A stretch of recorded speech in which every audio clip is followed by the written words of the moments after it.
forces de l'ordre sont partis. Ça, c'est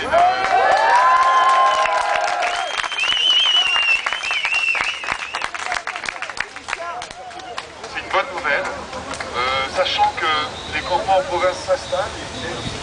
Le mouvement va s'inscrire a priori dans la journée, au moins pour une nuit ou deux. Je me souviens que c'est ce qu'on disait à Saint-Martin. Je pense que ce combat va durer évidemment plus longtemps que 2 jours. Il faut à tout de suite les 3 minutes de temps, donc on va demander un entretien.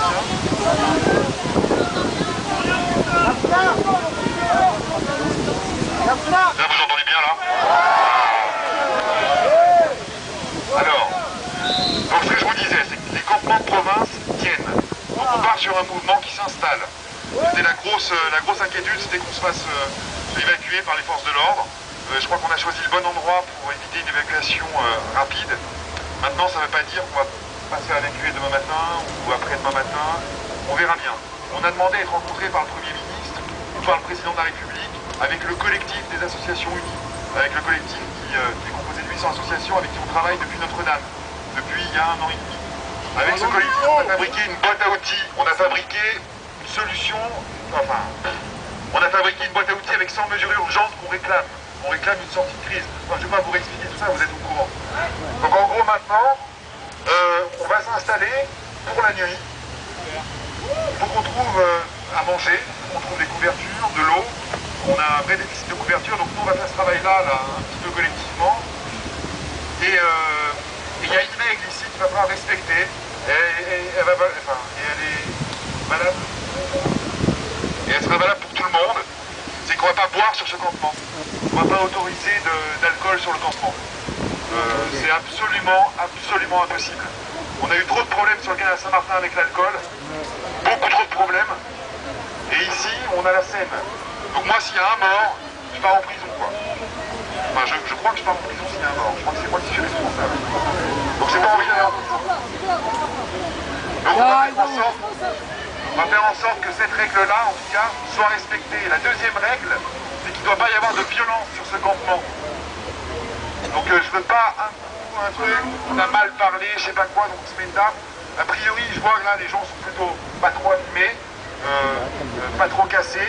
Malgré tout, il y a des gens qui vont venir nous rejoindre. Il faudra... Pas d'armes non plus, hein. Les pistolets sont interdits. Il y aura des gens qui vont nous rejoindre, il va falloir être vigilant, il va falloir faire attention à ce que ça se passe bien. Il ne faut pas de troubles à l'ordre public. Il ne faut absolument pas donner l'occasion au pouvoir public de nous virer sous prétexte de troubles à l'ordre public, de violence. Voilà. Donc, je voulais vous souhaiter une bonne nuit. Moi, évidemment, je vais dormir là. On va s'organiser. Moi, je ne pensais pas que le campement allait tenir. Je pensais qu'on allait se faire évacuer très vite. Moi, il s'avère qu'on n'est pas évacué, donc on va s'organiser. Voilà. Merci.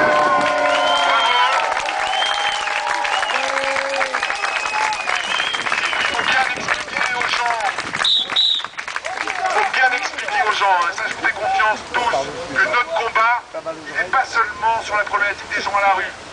C'est beaucoup plus large que ça. Parce que pour éviter qu'il y ait des personnes à la rue, il faut couper les robinets. Et pour couper les robinets, il faut agir sur les 3,5 millions de mal logés. Et pour qu'il y ait une action massive pour les 3,5 millions de mal logés, et bien finalement, il faut aussi intervenir sur le logement des classes moyennes qui mettent 50% de leur salaire dans les charges et dans le logement. Tout ça, c'est plus supportable. Ce pays a de l'argent, on est capable de trouver des milliards pour construire des autoroutes, financer des primes à la casse. Il faut aussi pouvoir emprunter des milliards pour construire du logement pour nous tous. On est 70% en France à avoir droit au logement social. Et ça, personne ne le sait. Donc je vous fais confiance pour vous dire, pour que vous puissiez répéter que ce combat, c'est pas un combat par solidarité. On n'est pas là par solidarité. Ou alors, je voudrais bien voir les bien logés qui mettent pas trop d'argent dans leur loyer. Donc en gros, ce combat, c'est l'affaire de tous. Et la mixité est là, qui est sur ce campement, elle doit refléter aussi la mixité de ce qu'on réclame au niveau de la rupture.